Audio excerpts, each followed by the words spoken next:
નમસ્કાર મિત્રો, અમારી યુટ્યુબ ચેનલમાં તમારું સ્વાગત છે। આજે આપણે આ વિડીયોમાં ગાંધીનગરમાં આવેલા ઇન્દ્રોડા પાર્ક વિશે જાણીશું અને તેની તમામ માહિતી વિશે ચર્ચા પણ કરીશું। તો મિત્રો, સૌપ્રથમ તો ઇન્દ્રોડા પાર્કમાં શું છે અને ક્યાં આવેલું છે એ વિશે વાત કરીએ તો ઇન્દ્રોડા પાર્ક ગુજરાતનું એકમાત્ર એવું પ્રાણી સંગ્રહાલય છે જ્યાં તમામ વન્ય પ્રાણીઓ તમે ખુલ્લી જગ્યામાં ફરતા જોઈ શકો છો અને સાથે સાથે અહીંયા આવેલા ડાયનોસોર પાર્ક અને ફોસિલ પાર્ક પણ ખૂબ જ પ્રખ્યાત છે। તો હવે આપણે ઇન્દ્રોડા પાર્કમાં આવી ગયા છીએ। અંદર આવતાની સાથે જ આપણને સામે ટિકિટ બારી મળશે, ત્યાંથી ટિકિટ લઈને જ આગળ જઈ શકાશે। તો આપણે હવે ટિકિટની વાત કરીએ તો અહીંયા નાના બાળકો માટે 15 રૂપિયા અને મોટા લોકો માટે 30 રૂપિયા ટિકિટ છે અને તમે કોઈ પણ વ્હીકલ લઈને આવ્યા હોય તો તેની ટિકિટ અલગથી લેવી પડશે। એમાં અલગ અલગ કેટેગરીના વ્હીકલ માટે અલગ અલગ ટિકિટ છે, જેની તમામ માહિતી તમને અહીંયા જોવા મળી જશે। આ જગ્યાની મુલાકાત માટે આવતી વખતે થોડી મહત્વની વાતો છે તે જણાવી દઈએ કે અહીંયા આ જગ્યાની મુલાકાતનો સમય સવારે 8 વાગ્યાથી સાંજના 6 વાગ્યા સુધીનો છે અને દર સોમવારે આ પાર્ક મુલાકાતીઓ માટે બંધ રહે છે। સર્પગૃહ અને પક્ષીઘર પણ અહીંયા બનાવવામાં આવેલ છે અને આ પાર્ક ખૂબ જ મોટી જગ્યામાં ફેલાયેલું છે। આ ઇન્દ્રોડા પાર્ક અમદાવાદથી માત્ર 20 કિલોમીટરના અંતરે ગાંધીનગરમાં 60 સર્કલ પાસે આવેલું છે। અહીંયા તમને વ્હીકલ પાર્ક કરવા માટે આ વિશાળ પાર્કિંગની સુવિધા મળી રહેશે। અહીંયા આપણે વ્હીકલ પાર્કિંગ કરીને આ ઇન્દ્રોડા પાર્કમાં પ્રવેશ કરીશું। પ્રવેશ કરતી વખતે તમને અહીંયા ગાર્ડ મળશે, જેને ટિકિટ બતાવીને જ આપણે પ્રવેશ કરવાનો રહેશે। પ્રવેશ કરતા જ આપણને પહેલા અહીંયા ડાયનાસોર અને ફોસિલ પાર્ક જોવા મળશે। તો હવે આપણે પહેલા આ ડાયનાસોર પાર્કની મુલાકાત લઈએ। અહીંયા અંદર પ્રવેશતાની સાથે જ આપણને તમામ જીવોને લગતી માહિતી જોવા મળી રહેશે। આ જોયા પછી આગળ વધતા અહીંયા મૂકવામાં આવેલા ડાયનાસોરના આર્ટિફિશિયલ સ્ટેચ્યુ જોવા મળશે। આ સ્ટેચ્યુ 15,000 કરોડ વર્ષ પહેલા જ્યારે આપણી આ પૃથ્વી પર ડાયનાસોર હયાત હતા ત્યારે તે જે આકારના હતા અને મહાકાય હતા તેવા જ બનાવવામાં આવ્યા છે અને સાથે સાથે દરેક સ્ટેચ્યુ પાસે તે ડાયનાસોરની માહિતીના બોર્ડ પણ લગાવવામાં આવ્યા છે, જેથી આપણને જે તે ડાયનાસોરની તમામ માહિતી આસાનીથી મળી શકે। આ પાર્કમાં તમને જે સ્ટેચ્યુ જોવા મળશે તે ઓરિજિનલ ડાયનાસોર જેવા જ લાગશે અને તમને ઓરિજિનલ ડાયનાસોરની વચ્ચે ફરતા હોય તેવો જ અહેસાસ થશે। આ પાર્કમાં ઘણા બધા પ્રોજેક્ટ હાલ કાર્યરત છે અને ઘણા બધા પ્રોજેક્ટનું કામ પૂરું થઈ ગયેલ છે। આ પાર્ક તૈયાર કરવામાં ઘણો બધો ખર્ચ સરકાર દ્વારા કરવામાં આવ્યો છે અને ખૂબ જ સુંદર અને માહિતી આપતી આ જગ્યા બનાવાઈ છે। આજે અત્યારે આપણે જોઈ રહ્યા છીએ એ જગ્યાએ પ્રવેશ કરતા જ આપણને અહીંયા ડાયનાસોરના ઘણા અવશેષો એટલે કે ફોસિલ પણ મૂકવામાં આવ્યા છે તે જોવા મળશે। અહીંયા અવશેષોની સાથે સાથે તમને તેની અગત્યની માહિતી પણ જોવા મળી જશે।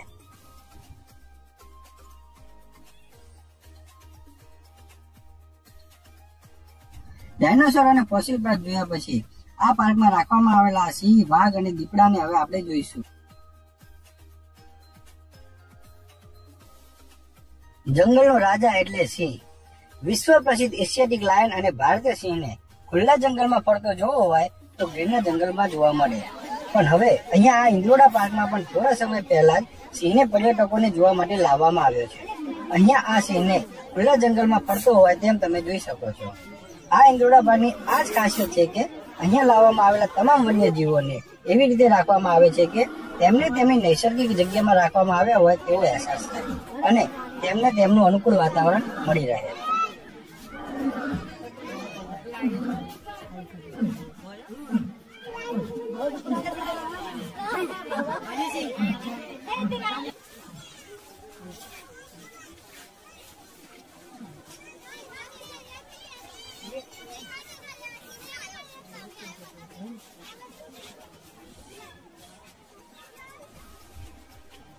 હવે આ સિંહની બાજુમાં આપણે ભારતનું રાષ્ટ્ર પ્રાણી એટલે કે વાઘને જોઈશું। તેને પણ અન્ય પ્રાણીઓની જેમ જ ખુલ્લી જગ્યામાં રાખવામાં આવ્યો છે। ખુલ્લી જગ્યામાં ફરતો વાઘ જોવો અને એ પણ આટલી નજીકથી એ ખૂબ જ અમૂલ્ય પળ છે। આ જગ્યાને એવી રીતે બનાવવામાં આવી છે કે અહીંયા આવતા પર્યટકો આ પ્રાણીઓને એકદમ નજીકથી જોઈ શકે અને આ પ્રાણીઓથી સુરક્ષિત પણ રહી શકે। આ રીતે ખુલ્લામાં ફરતા વન્ય પ્રાણીઓને જોવા માટે બહુ બધા લોકો રોજે રોજ અહીંયા આવતા હોય છે। કેમ કે અહીંયા નજીકમાં આવી આ એકમાત્ર જગ્યા છે. અગાઉ ક્યારે તમે આ ઇન્દ્રોડા પાર્કની મુલાકાત લીધી હશે તો પણ અત્યારે આ ઇન્દ્રોડા પાર્કમાં ઘણા બધા ચેન્જીસ કરવામાં આવ્યા છે. તો તમે જો અમદાવાદ અને ગાંધીનગરમાં રહેતા હોય અથવા તો ક્યારે પણ અહીંયાના નજીકના શહેરોની મુલાકાતે આવ્યા હોય તો આ ઇન્દ્રોડા પાર્કની મુલાકાત અવશ્ય લેજો. અને હા, ખાસ કરીને તમારા બાળકોને તો એક વખત આ ઇન્દ્રોડા પાર્કની મુલાકાત અવશ્ય લેવડાવજો. તમે આ હરતા ફરતા વન્ય પ્રાણીઓને જોશો તો તમને આ જોવાની ખૂબ જ મજા પડશે. અને ખાસ કરીને તમારા બાળકોએ કદાચ આ રીતે વન્ય પ્રાણીઓને ચિત્રમાં અથવા તો ટીવીમાં અથવા મોબાઈલમાં જ જોયા હશે. એ લોકો પણ આવી રીતે હરતા ફરતા લાઈવ વન્ય પ્રાણીઓને જોશે તો એ લોકોને તો ખૂબ જ મજા પડી જશે. એ વાતની મારી ગેરંટી છે.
હવે આગળ વધતા આપણે અહીંયા રાખવામાં આવેલો દીપડો પણ જોઈ શકીએ છીએ.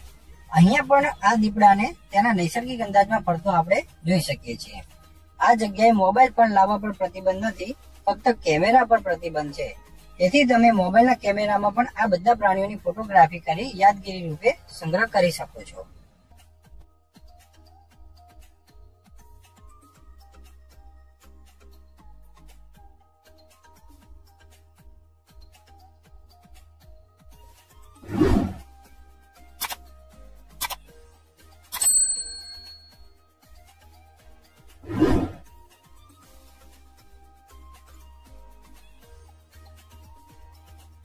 આ પાર્કમાં આ જગ્યાએ વાઘ, સિંહ અને દીપડાને બાજુમાં રાખવામાં આવ્યા છે. તો આપણે તે નિહાળ્યા. હવે આગળ આપણે અન્ય વન્ય પ્રાણીઓને જોવા માટે અલગ રસ્તેથી આગળ વધવું પડશે.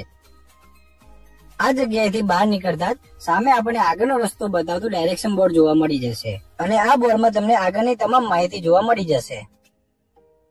આ ડાયરેક્શન બોર્ડને ફોલો કરતા સામે જ આપણને એક મેન એન્ટ્રી ગેટ જોવા મળી જશે. આ રસ્તામાં આ એન્ટ્રી ગેટમાંથી આપણે આગળ વધીશું. આ રસ્તા ઉપર આપણને ક્યાંક ને ક્યાંક જંગલમાં ફરતા હોય તેવું કુદરતી વાતાવરણ જોવા મળશે. આગળ વધતા જ આ જગ્યાએ રાખવામાં આવેલું ભારતીય અજગર આપણને જોવા મળશે. અહીંયા આ ખુલ્લા નૈસર્ગિક વાતાવરણમાં આ અજગર માટે નાની એવી જગ્યા બનાવવામાં આવી છે જ્યાં આ અજગરને રાખવામાં આવ્યો છે.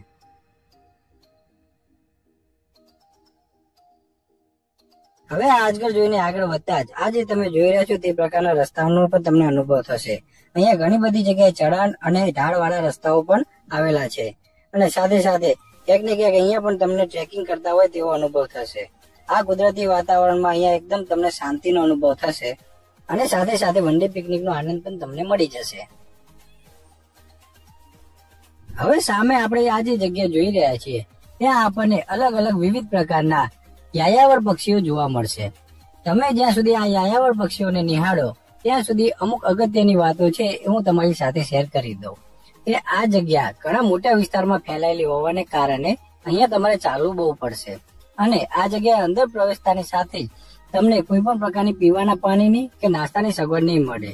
તો જો તમારી સાથે નાના બાળકો હોય તો એમના માટે નાસ્તાની અને પીવાના પાણીની સગવડ અવશ્ય કરીને આવજો.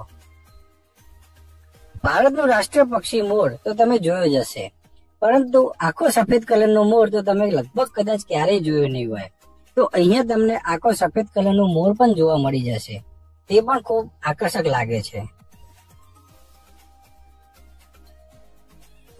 આ જગ્યા એક મિની જંગલ જ છે. અહીંયાના રસ્તાઓ ઉપર તમને આજુબાજુ ઘટાતા વૃક્ષો જોવા મળશે. તો આ રસ્તાથી આપણે આગળ વધીએ તો આગળ આપણને અહીંયા રાખવામાં આવેલા હરણ જોવા મળશે. આ હરણ માટે પણ ખૂબ જ મોટી જગ્યા બનાવવામાં આવી છે કે જ્યાં તેમને નૈસર્ગિક વાતાવરણ મળી રહે અને તેમને હરવા ફરવામાં કોઈ પણ પ્રકારની તકલીફ ના પડે. આ હરણના ટોળામાં તમને કાળા કલરનું હરણ પણ જોવા મળશે, જે બધા હરણ કરતા અલગ જ તળી આવે છે. અને અમુક હરણોને માથે શીંગડા છે અને અમુક હરણો શીંગડા વગરના પણ અહીંયા તમને જોવા મળશે.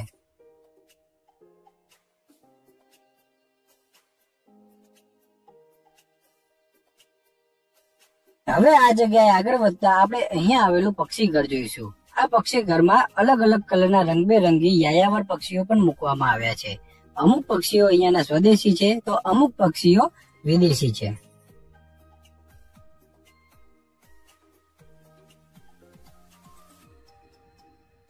હવે આપણે આગળ આ બતકના ટોળાને આપણે જોઈ શકીએ છીએ. આ તમે જોઈ શકો છો કે બતકનું આખું ટોળું છે તે એક સાથે જ ફરતું હોય છે. હવે આજે પાણીમાં ઉતરશે તો પણ બધા એક સાથે જ આગળ પાછળ જ ચાલશે અને એક જ સાથે એક જ ટોળામાં રહેશે. એમાંથી કોઈ પણ બતક અલગ પડશે નહીં.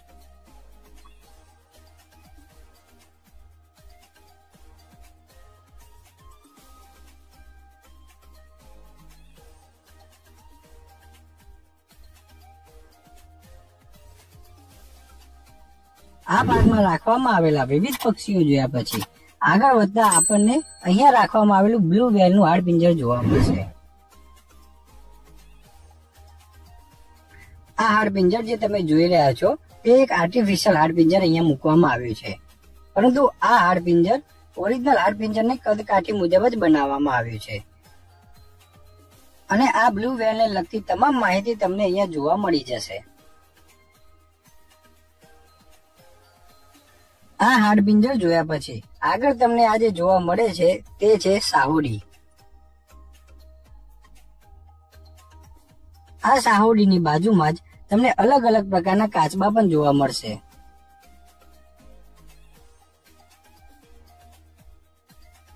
અહીંયા આ કાચબાઓ જોયા પછી આગળ વધતા આપણને આ જગ્યાએ નીલગાય જોવા મળશે.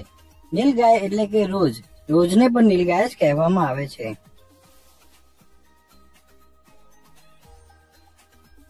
આ જે જગ્યાએ તમને રોજ જોવા મળે છે તે રોજની જગ્યાની બાજુમાં જ તમને સફેદ કલરના હરણ જોવા મળશે. એ હરણની પણ અલગ અલગ વિશેષતા છે કે અમુક હરણો શીંગડા વાળા છે અને અમુક હરણો શીંગડા વગરના છે, પણ આ બધા જ હરણો સફેદ કલરના જ છે.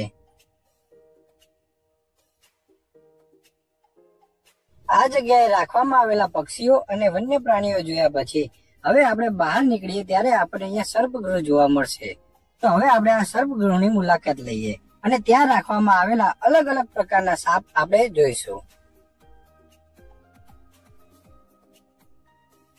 આ સર્પગૃહની અંદર આપણને વિવિધ પ્રકારના સાપ અને અજગર જોવા મળશે અને સાથે સાથે દરેકની જગ્યાએ બહાર એમની માહિતી આપતું બોર્ડ પણ જોવા મળશે.